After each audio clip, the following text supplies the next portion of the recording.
Hi friends, welcome to Indu's Kitchen.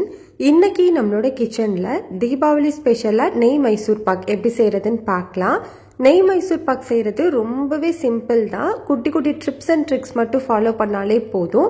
அந்த tips and tricks எல்லாமே வீடியோல டீடைலா சொல்லியிருக்கேன். ஸோ வீடியோவை ஸ்கிப் பண்ணாம ஃபுல்லா பாருங்க. பாருங்க நெய் மைசூர் பாக் எவ்வளோ சாஃப்டா இருக்குன்ட்டு வாயில வச்சோன்னே கரைஞ்சு போயிடும். அந்த அளவுக்கு சாஃப்டா டேஸ்டா இருக்கும். கட்டாயம் ட்ரை பண்ணி பாருங்க. இதை செய்யறதுக்காக ஃபர்ஸ்ட் நம்ம கடலை மாவை நல்லா சளிச்சு எடுத்துக்கணும். நான் இன்னைக்கு மெஷரிங் கப்பில் 1 கப் அளவு கடலை மாவு எடுத்துக்கிறேன். நீங்கள் எந்த கப்பில் கடலை மாவு மெஷர் பண்ணுறீங்களோ அதே கப்லையே மற்ற பொருட்களையுமே மெஷர் பண்ணிக்கோங்க.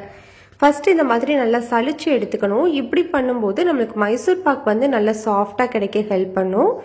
இப்போ இந்த சளிச்ச கடலை மாவை தனியாக வச்சுக்கலாம்.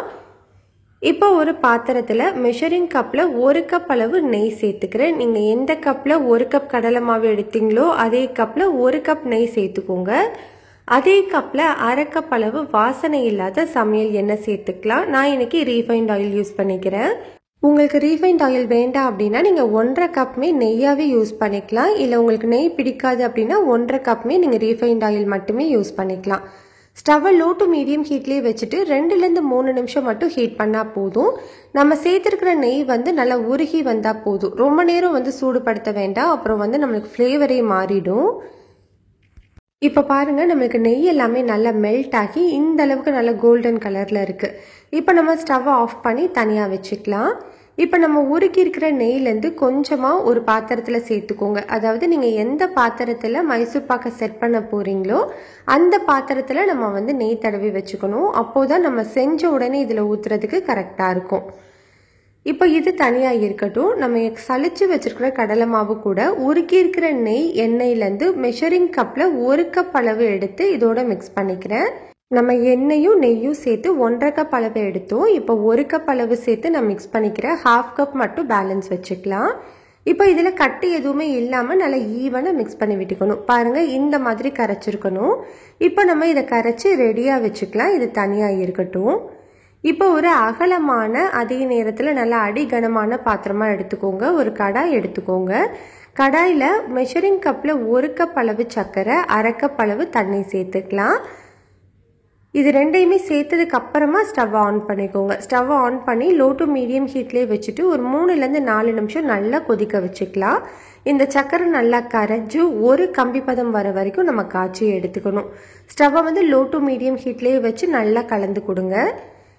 இப்போ கிட்டத்தட்ட ஒரு 4-5 நிமிஷம் ஆயிடுச்சு. பாருங்கள் நம்மளுக்கு பதம் வந்துருச்சான்னு செக் பண்ணுறதுக்கு இதுலேருந்து கொஞ்சமாக எடுத்து உங்களோட விரலில் வச்சு அழுத்தி பாருங்கள். இந்த மாதிரி ஒரு கம்பி மாதிரி ஃபார்ம் ஆகுது அப்படின்னா தான் ஒரு கம்பி பதம்னு அர்த்தம். இந்த டைமில் நம்ம ஸ்டவ்வை லோ ஹீட்டில் வச்சுட்டு நம்ம ஏற்கனவே கரைச்சி வச்சுருக்கிற கடலை மாவு கரைசலை கொஞ்சம் கொஞ்சமாக சேர்த்து மிக்ஸ் பண்ணி விட்டுக்கணும்.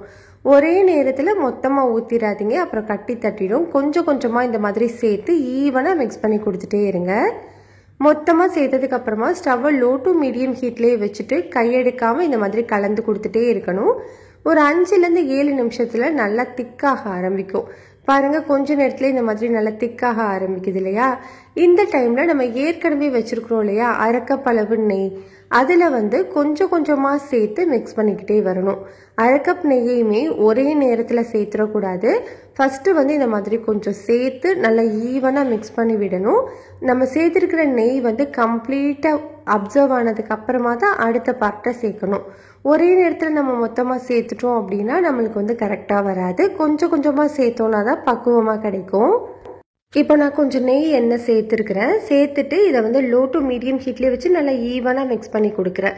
இது வந்து பாருங்கள் நம்மளுக்கு நல்லாவே அப்சர்வ் ஆக ஆரம்பிக்குது. பாருங்கள் இந்த மாதிரி கம்ப்ளீட்டாக அப்சர்வ் ஆனதுக்கு அப்புறமா அடுத்தது கொஞ்சத்தையும் சேர்த்து நல்லா ஈவனாக மிக்ஸ் பண்ணி விட்டுக்கணும். இதே மாதிரி நம்ம வச்சிருக்கிற 1/2 கப்பையுமே சேர்த்ததுக்கு அப்புறமா கையெடுக்காமல் இந்த மாதிரி கலந்து கொடுத்துட்டே இருங்க. ஒரு 3-4 நிமிஷத்துலேயே வந்து அது பேனில் வந்து ஒட்டாமல் நல்லா வர ஆரம்பிக்கும். பாருங்க இந்த மாதிரி நல்லா ஒட்டாம வர ஆரம்பிக்கணும். உங்களுக்கு பார்க்கும்போதே தெரியுது இல்லையா டிஃப்ரென்ஸ்? இந்த மாதிரி மாவு மாதிரி இருக்கணும். இந்த டைம்ல நம்ம ஸ்டவ்வை வந்து ஆஃப் பண்ணிடலாம். ஆஃப் பண்ணிட்டு இந்த மாதிரி ஒரே டைரக்ஷன்ல ஒரு 2லேருந்து 3 நிமிஷத்துக்கு நல்லா மிக்ஸ் பண்ணி கொடுக்கணும். இப்படி கொடுக்கும்போது நம்மளுக்கு நெய் மைசூர் பாக் நல்ல ஒரு சாஃப்ட்னஸ் கொடுக்கும். ஸ்டவ்வை ஆஃப் பண்ணதுக்கு அப்புறமா தான் ஒரே டைரக்ஷன்ல மிக்ஸ் பண்ணி கொடுத்துட்டே இருக்கணும். மாவோட கன்சிஸ்டன்சி நம்மளுக்கு கேக் மாவெல்லாம் இருக்கும் இல்லையா, அந்த மாதிரி இருக்கணும். இப்போ இந்த மாவை அப்படியே நம்ம வந்து ட்ரேயில் செட் பண்ணிக்கலாம். செட் பண்ணிவிட்டு இது மேலே ஒரு 2 டீஸ்பூன் அளவு நெய்யை இந்த மாதிரி நல்லா ஸ்ப்ரெட் பண்ணி விட்டுக்கோங்க. அப்போ நம்மளுக்கு ஈவனாக கிடைக்கும். இது வந்து கம்ப்ளீட்டாக ஆறணும். இது அப்படியே 2லேருந்து 3 மணி நேரத்துக்கு டிஸ்டர்ப் பண்ணாமல் வச்சிடலாம். 2-3 மணி நேரத்துக்கு அப்புறமா இது கம்ப்ளீட்டாக ஆறினதுக்கப்புறம் பார்க்கலாம்.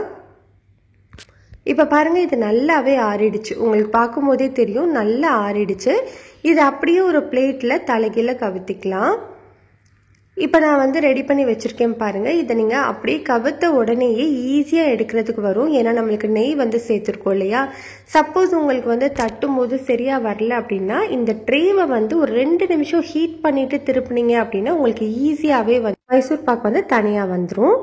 இப்போ நம்மளுக்கு பிடிச்சமான ஷேப்ஸில் வந்து கட் பண்ணிக்கலாம். நான் இன்றைக்கி நீளமாக கட் பண்ணி எடுத்துக்கிறேன். உங்களுக்கு எந்த சைஸில் வேணுமோ நீங்கள் அந்த சைஸில் வந்து கட் பண்ணி எடுத்துக்கலாம். அவ்வளோதான், நம்மளுக்கு ரொம்ப சிம்பிளான டேஸ்டான நெய் மைசூர் பாக் ரெடி ஆயிடுச்சு. இந்த தீபாவளிக்கு கட்டாயம் ட்ரை பண்ணி பாருங்கள். டேஸ்ட் ரொம்பவே நல்லாயிருக்கும். செஞ்சு பார்த்துட்டு எப்படி வந்ததுன்னு கமெண்ட்ஸில் சொல்லுங்கள். இந்த ரெசிபி உங்களுக்கு பிடிச்சிருந்ததுன்னா லைக், ஷேர், சப்ஸ்கிரைப் பண்ணிக்கோங்க. கூடவே பெல் பட்டனையும் கிளிக் பண்ணிவிட்டு ஆளுங்கிற பட்டனையும் கிளிக் பண்ணிக்கோங்க. அப்போ தான் நம்ம போகிற வீடியோஸ் எல்லாமே உடனே உங்களுக்கு நோட்டிஃபிகேஷனில் வரும்.